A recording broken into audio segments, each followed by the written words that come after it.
Within the Spiritus, we go up against the bulky Knuckles. No, I didn't make that name up. With the Spiritus, it does have debuff mechanics to it. Both bosses have 150 million HP each, and the force gauge charges 3% whenever you or the enemy moves. The main mechanic with regards to the Knuckles is their Berserk mode. Berserk mode starts at 70% HP. If they have 1 or less debuffs, they will have 150% HP damage reduction. If they have 2 or less debuffs, allies 200% max brave down. If they have 3 or less debuffs, HP regen is of 1% of max HP. And if they have 5 or less debuffs, they will have attack, defense, and speed up. When their HP goes below 70% or 40%, they will remove 1 debuff and they will put an HP shield up. When the HP is below 70, 50, 30 or 20%, they will remove 1 debuff and the next turn will become an instant turn. When below 30% HP, the Knuckles will enter Berserk Mode Plus. If they have 1 or less debuffs, they'll have 200% HP damage reduction. If they have 2 or less debuffs, allies 300% of max brave down. If they have 3 or less debuffs, they will have HP regen and they will not be able to be killed. If they have 4 or less debuffs, they will have attack, defense and speed up. If they have 5 or less debuffs, they cannot be delayed by breaking or their turns cannot be deleted. Be sure to have enough debuffs, otherwise when they are closer to dying, they will be immortal. The force time lasts for 6 turns. When at 0%, your party brave gain will be at 0. When at 30%, your party will take brave poison damage at the start of their turns. Cyclone Knuckles is the force ability. If they do not have 4 or more debuffs present, they will use the plus variation of this attack and it will grant HP damage down for your party. For summon board farming, you need red, green and white crystal characters, dagger, bow or unique weapon characters and characters from Final Fantasy IX, Final Fantasy XIII and Final Fantasy Crystal Chronicles.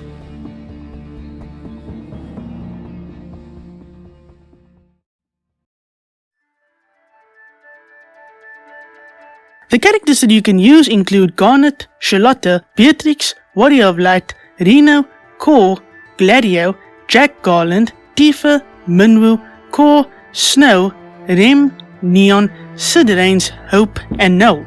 Serah gains a rework, her FR and her BT weapons. At crystal level 55, wound gains plus 4 uses. It becomes a 2 hit brave and 2 hit HP attack, brave potency of 80% per hit, increases brave damage to a single target by 60%, allows for 150% stolen max brave overflow, improves poison, extends poison to 4 turns and gives poison to all enemies, improves max brave down, extends max brave down to 4 turns, and it also grants Unshaken Wall for 5 turns.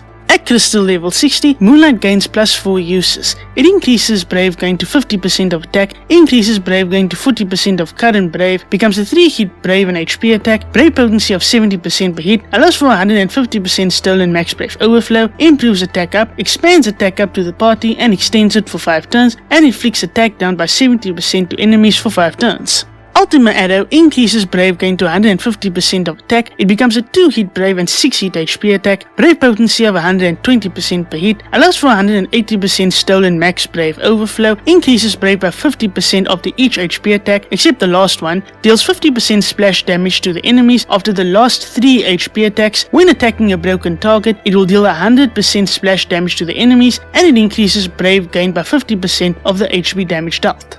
Her LD ability increases party brave gain to 150% of attack, allows for 180% gain max brave overflow, becomes a full hit brave and full hit HP attack that attacks 4 times, brave potency of 120% per hit, allows for 200% stolen max brave overflow, increases brave by 50% of HP damage dealt after each HP attack, it will frame any inflicted debuff and it will extend any inflicted debuff by 1 turn.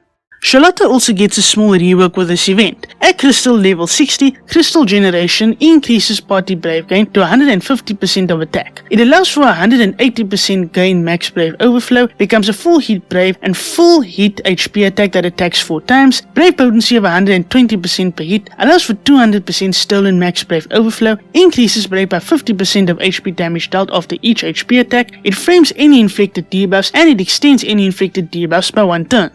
Her EX ability, Crystal Core Wave, increases party brave gain to 80% of max brave, allows for 150% gain max brave overflow, extends Light of Creation to 6 turns, and it increases Crystal Generation use by 1. When using Hurl Staff Plus, it deals 50% splash damage to the enemies, expands Light of Rejection to the enemies, and it extends Light of Rejection to 4 turns. Sherlotta's LD ability, Crystal Ray, increases crystal generation use by 1. It deals 2 additional HP attacks by 100% of current Brave. When using Chuck Staff, it increases Brave gain to 50% of max Brave, expands Brave gain to the party, becomes a 5-hit Brave and 2-hit HP attack, Brave potency of 120% per hit, and it deals 50% splash damage to the enemies after each HP attack.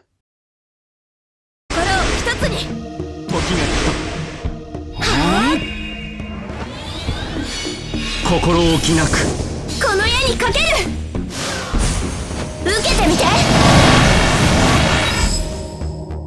Serah's FR ability is called Blood Torrent and her partner is Minwu. The HP damage bonus will go up by doing the following: 20% when a party member recovers Brave to the party, 40% when Serah recovers Brave to the party, and 5% when a party member attacks a debuffed enemy. Serah's burst weapon is called the Odin Bolt and it triggers the following BT effect for 10 turns. It also triggers a follow-up attack due to her burst effect after each time Serah acts. The burst effect stacks up to 3 stacks and it will have different effects based on how many stacks is present. The follow-up attack is also due to the burst effect. It is a 3-hit AoE HP attack equal to own held Brave cap and it does not consume Serah's Brave. As to my thoughts on this fight, as far as Spiritus fights go, this one isn't so bad, albeit it is reliant on HP thresholds. Be sure to have debuff characters or debuff LD call abilities to help you with the different thresholds. The fight does force you to take heed on these thresholds and whether you can place enough debuffs on them. With regards to Serah's rework, it isn't bad at all. For those who love Serah, I'm sure you will like her rework and her new weapons. Serah is a great debuffer and of course she will be great within the Spiritus fight. Personally, it is okay, it's not one that you really need. The same goes for Sherlotta, but if you really want Serah, you can go for her, but for me I will be skipping since I know I won't need her in the future. Thank you for watching. If you did enjoy this video, you can give it a like, or if you want to see more content from me, you can subscribe. But other than that, goodbye and good luck.